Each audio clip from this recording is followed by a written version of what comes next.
Hello and welcome to G Fun Facts Online.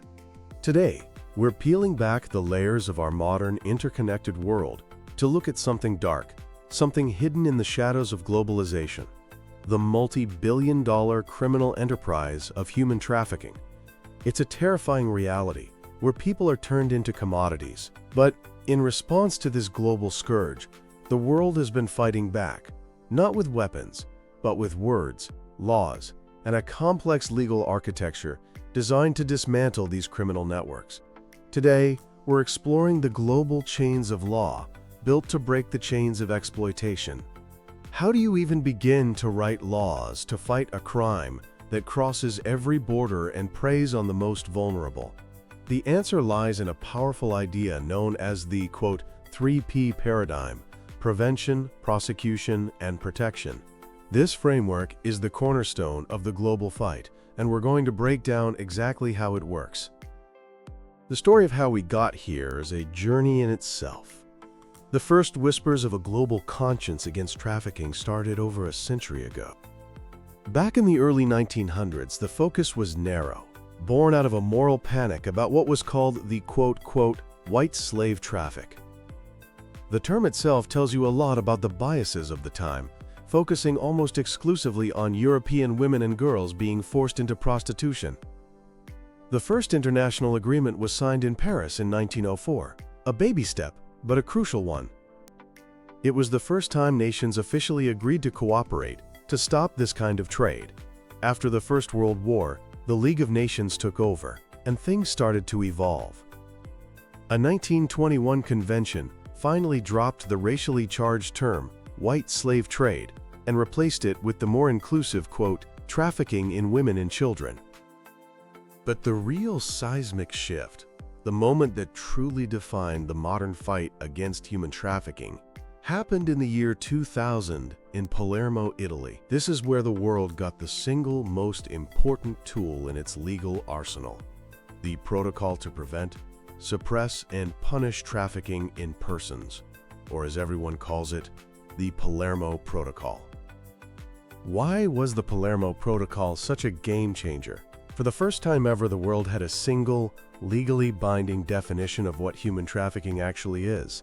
Before this, countries had different ideas, which made international cooperation a nightmare. The protocol broke it down into three essential elements. Think of it like a recipe for a crime. First, you need the act. This is the recruitment, transportation, or harboring of a person. Second, you need the means. This is how the trafficker gets control, through threats, force, coercion, abduction, fraud, or deception. And third, you need the purpose. The end goal is always exploitation. This includes, at a minimum, sexual exploitation, forced labor, slavery, or even the removal of organs. If you have these three ingredients, the act, the means, and the purpose, you have a case of human trafficking. This definition became the universal standard, but the protocol did something even more important. It gave the world the powerful 3P framework we mentioned earlier: prosecution, protection, and prevention. Let's break down these three pillars, because they are the blueprint for how every country is supposed to tackle this crime.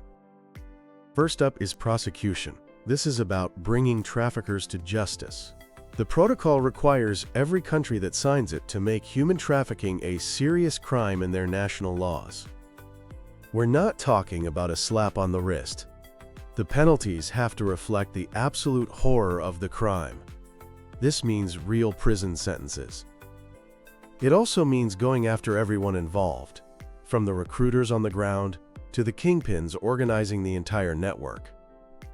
And since traffickers don't care about borders, the protocol pushes for intense international cooperation, things like sharing evidence and extraditing criminals to face trial. The second pillar, and arguably the most revolutionary, is protection. This pillar fundamentally shifts the focus onto the people who have been harmed. It recognizes that trafficked persons are not criminals. They are victims of severe human rights violations. The protocol mandates that states must provide for their physical, psychological, and social recovery. This means safe housing, counseling, medical care, and access to education and jobs to help them rebuild their lives. A critical part of this is the principle of non-punishment. This is huge. It means that victims should not be prosecuted for crimes they were forced to commit while being trafficked, like immigration violations or petty theft. It's about protecting their identity, their privacy, and giving them a chance to stay in the country safely so they can help bring their traffickers to justice without fear of being deported. This victim-centered approach was a massive step forward. And finally, we have the third pillar, prevention.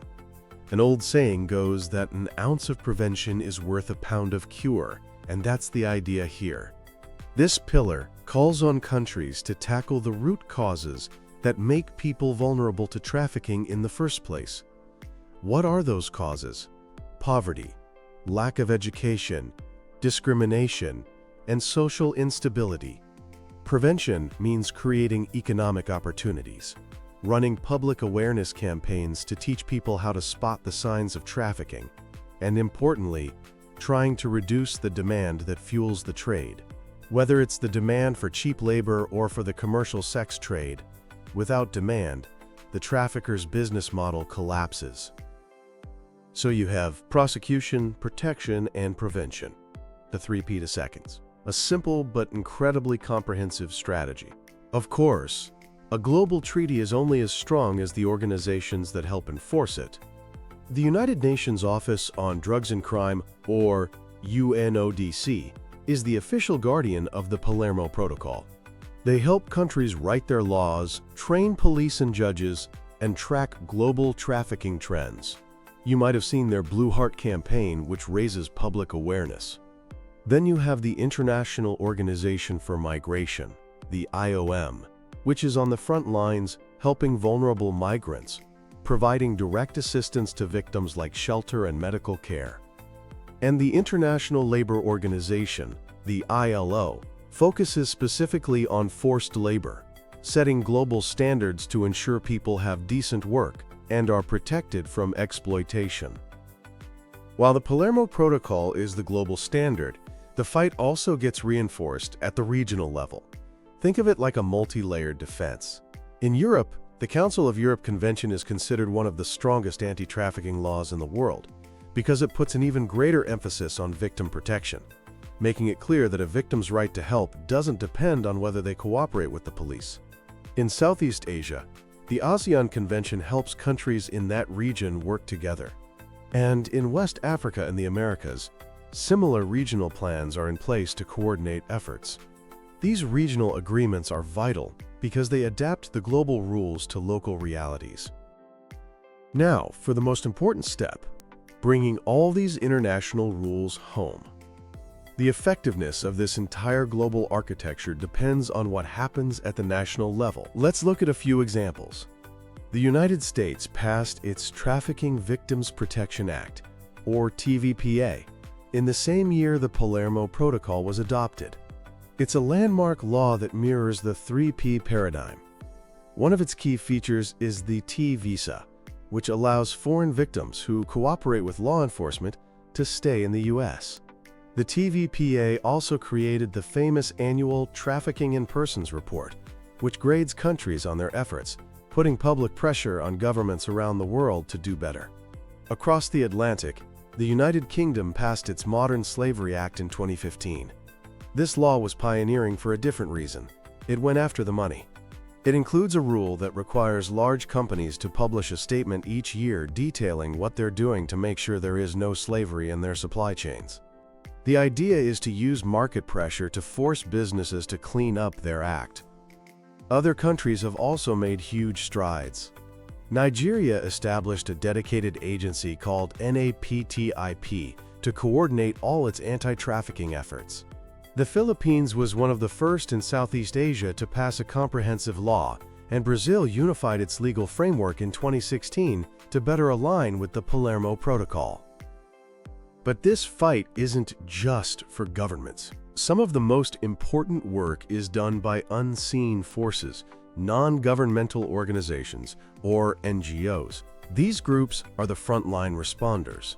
They are often the first point of contact for victims, running shelters, providing legal aid, and offering counseling. They are also powerful advocates, pushing governments to do more and acting as watchdogs to hold them accountable. The private sector is also waking up to its role. Companies are realizing that forced labor in their supply chains is not only a moral catastrophe, but also a massive business risk. Beyond government regulations, many are adopting their own codes of conduct, auditing their suppliers, and training employees to spot the signs of exploitation. This collaboration between governments, NGOs, and businesses is essential. Despite this incredible global effort, the fight is far from over. There are massive challenges. The biggest is the implementation gap. Many countries have great laws on paper, but they lack the resources or the political will to enforce them.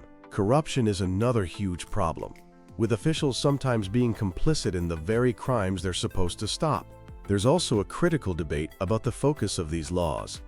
Because they are often criminal justice tools, some critics argue they can neglect a human rights approach, treating victims more like witnesses for a prosecution than as individuals with rights.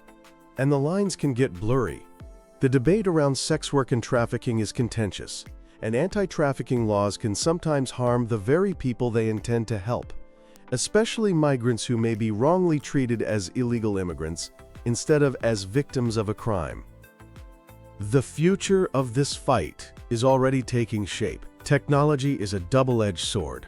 Traffickers use the internet to recruit and exploit, but law enforcement can use data analytics to track them down. Global challenges like climate change and conflict are creating more displaced and vulnerable people, increasing the risk of trafficking. The legal frameworks will have to adapt to these new realities. In conclusion, the global legal architecture against human trafficking is one of the great humanitarian achievements of the last quarter century. It's a testament to our collective resolve that human beings are not for sale. From the Palermo Protocol's 3P paradigm to the network of international, regional, and national laws, we have built a sophisticated system to fight modern slavery. But this legal edifice is a perpetual work in progress. The chains of exploitation are resilient, and the gap between legal promise and on-the-ground reality can be a chasm. The future depends on strengthening every link in this global chain, enforcing laws, putting victims first, and fostering powerful partnerships. The architecture is in place, but building a world free from slavery is a task for every single one of us. Thanks for listening to G Fun Facts Online.